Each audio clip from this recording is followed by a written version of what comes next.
Runners, this one is for you. This full body warm-up will get you primed and ready to go for a safe and effective run. You don't need any equipment, nor do you even need to get on the ground in case you're already outside like I am. We're going to start with hip circles. You're going to bend one knee 90 degrees and slowly and with control circle the hip backward. You want to make sure that you're actually moving from the hip joint here, not from the waist or the spine. It's very easy to compensate in those areas. You'll notice I have my hand on my abdomen here as a check to make sure that I'm not flaring out through my ribs or arching my low back. Get 5 circles in each direction.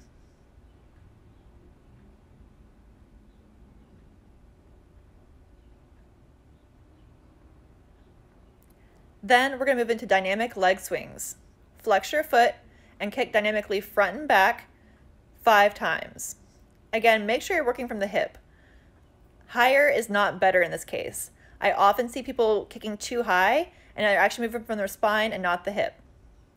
Now we're going to go side to side. Again, keep the foot flexed, move from the hip, 5 in each direction. We're going to switch sides now. Don't be surprised when it comes to things you have to do on both sides if one side feels much different than the other. That is totally fine. Again, getting 5 circles in each direction, really paying attention to where it feels challenging, how much range of motion you have, where, it might feel a little bit sticky, things like that. Also, I'm going a little bit fast here for the sake of time. If you can, slow it down. The slower, the better in this case.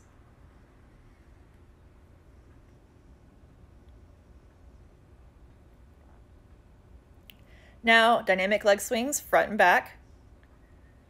Make sure you're flexing through the foot. The amount of wiggling you see in my torso here is fine. Anything more than that would be excessive. Side to side, make sure your heel is leading the way.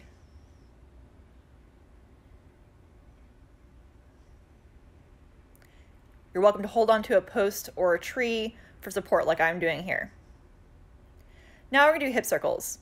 Bring your feet shoulder distance apart, hands on the hips, and you're bringing your hips forward, side, back, side, and forward. 5 times in each direction. Again, try to notice if there's anywhere where your hips are having trouble opening up all the way, or if they kind of want to cut off the circle. That's usually where we need the most work. Keep your shoulders over your feet to make sure you're actually moving from your hips.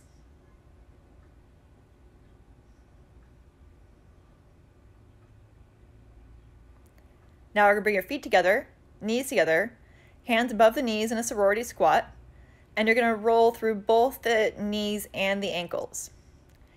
Keep your awareness on your feet here. Very often the feet want to roll with you. Keep them planted, especially the insides and the heel. 5 in each direction.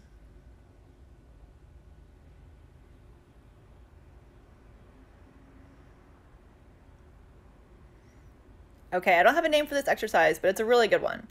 You're going to cross one ankle over the opposite knee and then sit back and down.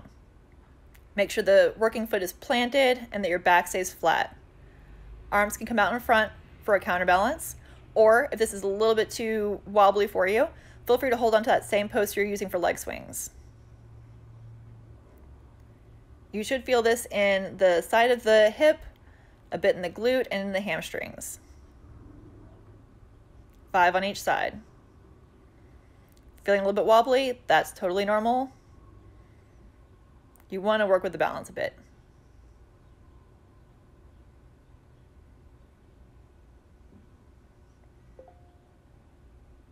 Make sure those hips are going back and then down. Spine is straight.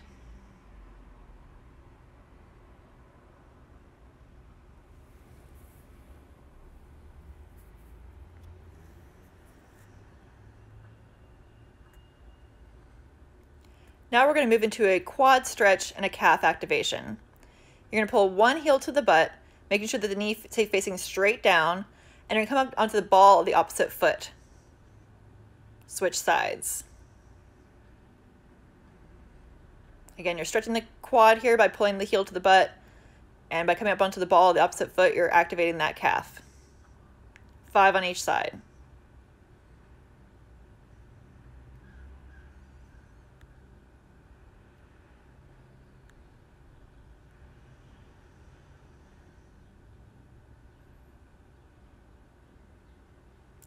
Now we're gonna do some single leg deadlifts. If these are challenging for you, no worries, I'll provide a modification in just 1 second. You're gonna hinge from the hip, back should stay flat. If you can keep your back leg straight, cool. If you need to bend that knee, that's fine. Make sure the back leg stays flexed, back foot stays flexed as you hinge back. If you find that too wobbly, no worries. We're gonna do a kickstand variation like you see here.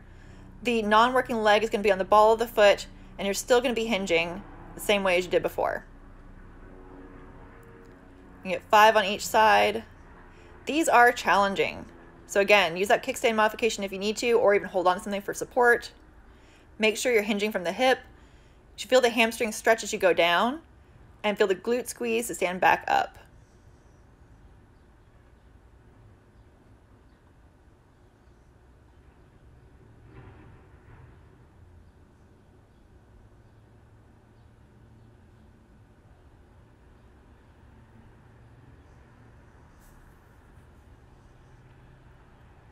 Now we're going to do some static lunges.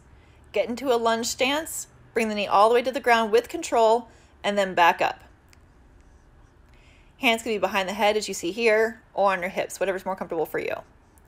5 on each side. Full range of motion here, all the way down, all the way up. Curtsy lunges. Plant 1 foot below your hip, and then you lunge back into the side with the other one. Kind of notice I wobbled a little bit there, that's normal. Again, knee goes to the ground, but with control. Drive up to through the front heel to stand back up. Because you're working in the transverse plane, meaning to the side, your hips will open up slightly to the side, as you can see I'm doing here, but they should more or less face the same direction. You shouldn't be opening up all the way to the side. 5 in each direction. And that's it. Get your run on.